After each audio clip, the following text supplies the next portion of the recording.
So remember all the problems that we saw in the 2020 election because of mail-in voting and registration and all that jazz? Well, Democrats are now trying to codify those problems into laws in the name of election integrity. This is the BRINK.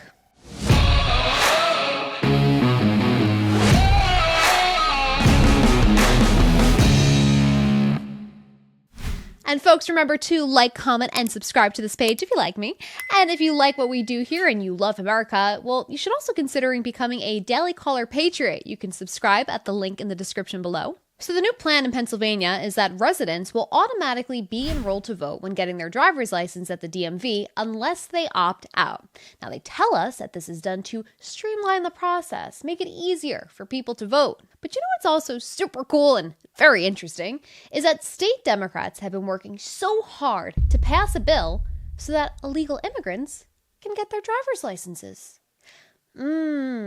So to get this straight, Pennsylvania Democrats think that in order to make their election safer and prevent any chance of fraud, they should create a straight line between illegal immigrants and voting, with just a few DMV workers scattered in between. Because nothing, and I mean nothing, screams election integrity like doing that.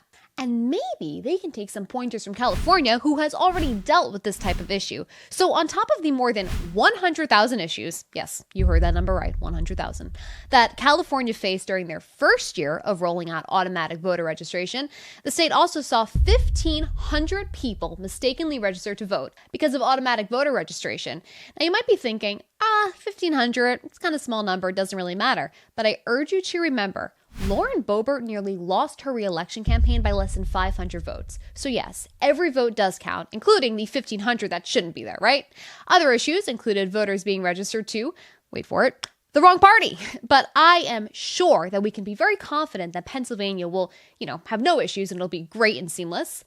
And former President Donald Trump is, of course, being ridiculed by MSNBC for his Truth Social post in which he alleged that Democrats are trying to steal Pennsylvania through automatic voter registration.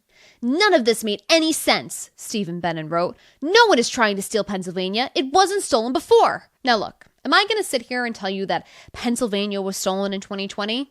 No. But will I say that Pennsylvania had serious flaws in 2020 that were never rectified and undoubtedly impacted the election? Yeah. I will never forget when then, at the time, Secretary of State Kathy Boockvar backed out of an agreement with the Supreme Court last minute to allow late ballots to be counted after she initially agreed to set them aside while the court heard a legal challenge. And was this issue ever rectified? Nope, because the court later ruled that the case was moot.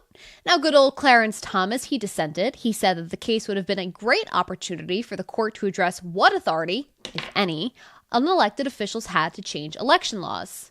But anyways, don't be disappointed if you aren't in Pennsylvania and you want to, get in on these safer elections, because New York decided that you can now request a mail-in ballot, no excuse needed, just 2 years after we voted down a constitutional amendment that would have already done that for us. And I don't know about you guys, but I thank the Lord above every day that our very competent state government knows better and is going forward anyway against the will of democracy in the name of election integrity. And all of this, it is coming in the nick of time because election integrity expert Hillary Clinton is back to warn us that Russians are going to steal the election. I don't think, despite all of the, deniers, there's any doubt that he interfered in our election. Now, contrary to popular belief, she is not talking about President Biden or the 51 intelligence officials who lied to us about the Hunter Biden laptop weeks before the 2020 election to sway the public. She's actually talking about Vladimir Putin. So if you had any, fears or concerns that Democrats are trying to change election laws months before the presidential election to sway it in their favor, just know you're wrong, okay? Because they're actually doing it to stop Putin from stealing your vote. So thank you. And speaking of stealing things, Democrats in California want to steal your Second Amendment right. So the state's Attorney General, Rob Bonta, he filed an appeal on Friday after a judge ruled that the state's ban on detachable magazines is unconstitutional. Now, this is a tremendous victory because the state said that any detachable magazine that holds more than 10 rounds is illegal. And that has been, the law in California since 2000. But finally, the court ruled, in light of Bruin, that this was an egregious violation of power power and that the Second Amendment had been violated. Woe to the victim who runs out of ammunition before armed attackers do, Judge Roger Benitez wrote in his decision.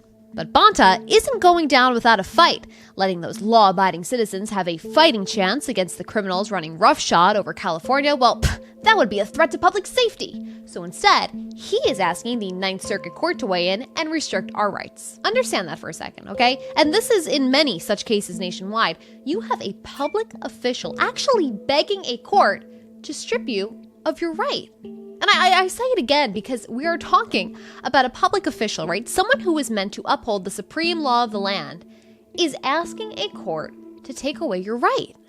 Thomas Jefferson once said, "No free man shall ever be debarred the use of arms." And yet here we are.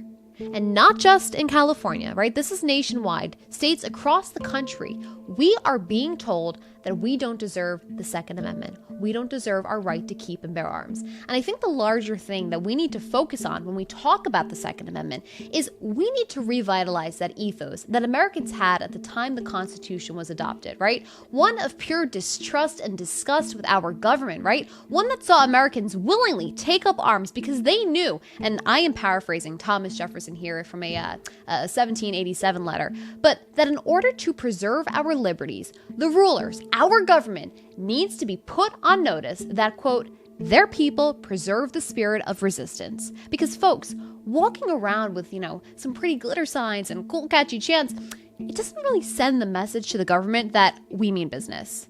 But millions of law-abiding citizens who are willing to go down to defend their rights, well, now we're talking. You guys can tune in tomorrow for more on The Brink. And remember, like, comment, and subscribe.